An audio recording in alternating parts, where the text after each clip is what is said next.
ये कहानी है रामपुर जंगल की, जहाँ कल्लू कौवा अपनी पत्नी सुंदरी कौवी के साथ रहता था। कल्लू कौवे की एक बूढ़ी दादी थी, जिसका उसके सिवा इस दुनिया में कोई ना था। कल्लू बेटा, आज से मेरी सारी जायदाद तुम्हारी हुई। अब मैं क्या करूँगी ये सब रख के? मगर मेरी बस एक ही शर्त है, मैं जब तक जीवित हूँ तुम मुझे तब तक अपने घर में रखोगे। हाँ हाँ दादी माँ, कैसी बातें कर रही हैं आप। आपको अपने घर में रखना तो मेरा फर्ज है। मैं तो आपकी खूब सेवा करूँगा। क्यों सुंदरी, ठीक कह रहा हूँ ना मैं? हाँ कल्लू जी, आप तो बिल्कुल ठीक कह रहे हैं। दादी, हम तो आपकी खूब सेवा करेंगे, आपका अच्छे से ध्यान रखेंगे, आपको कभी किसी चीज़ की कमी नहीं होने देंगे। ये सुनते ही बूढ़ी दादी अपनी वसीयत अपने पोते के नाम कर देती है और उनके साथ रहना शुरू कर देती है। ये लीजिए माँ जी, गर्मा गर्म खाना खाइए, मैंने खास आपके लिए बनाया है। जुग जुग जियो मेरी बहू, जुग जुग जियो। तुम मेरा कितना ख्याल रखती हो, भगवान तुम्हें लंबी उम्र दे। सुंदरी रोज दादी की इसी प्रकार सेवा करती और दादी भी उनसे खुश होकर उनके साथ अच्छे से रहती थी। कई वर्ष यूं ही बीत गए। कल्लू जी, मैं थक गई हूँ दादी की सेवा करते करते। और कितने वर्षों तक मुझे दादी की सेवा करनी पड़ेगी?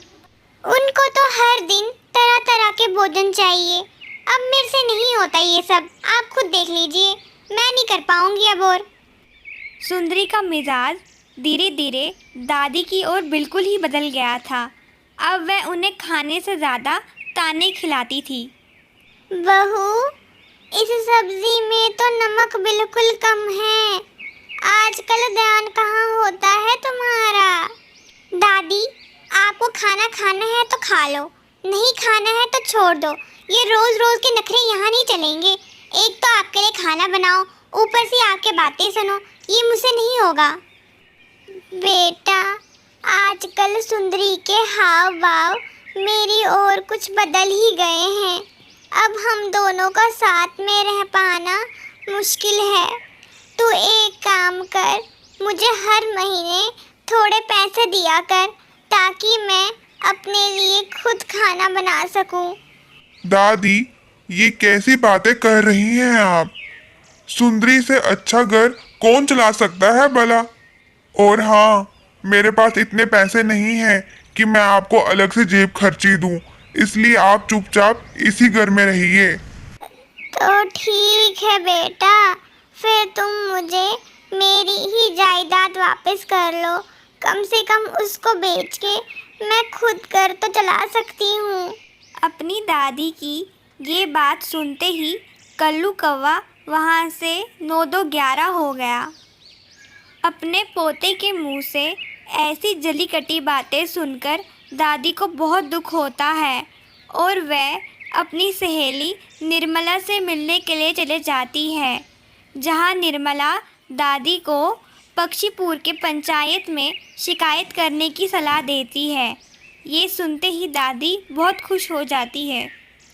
अगले दिन दादी अपनी बहू और पोते को लेकर पंचायत में पहुंच जाती है, जहां वह पंचों के सामने अपने पोते और बहू की सारी शिकायत सुना देती है कि किस प्रकार से उन्होंने उसकी जायदाद को हड़पा लिया। कल्लू कौवा सरपंचों के पंच को देखकर बहुत खुश हुआ, क्योंकि चील पंच उसका बचपन का दोस्त था। कल्लू को लगा कि चील सारा फैसला उसके हक में सुना देगा और दादी को अच्छी खासी फटकार लग जाएगी। लेकिन पंच चील ने कल्लू कौवे को 1 लाख का जुर्माना सुना दिया और साथ ही साथ उसे दादी को उनकी ज़मीन वापस करने को कह दिया। ये सुनते ही कल्लू कौवा दुख के समुद्र में डूब गया। उसे आज एक अच्छा खासा सबक मिला था।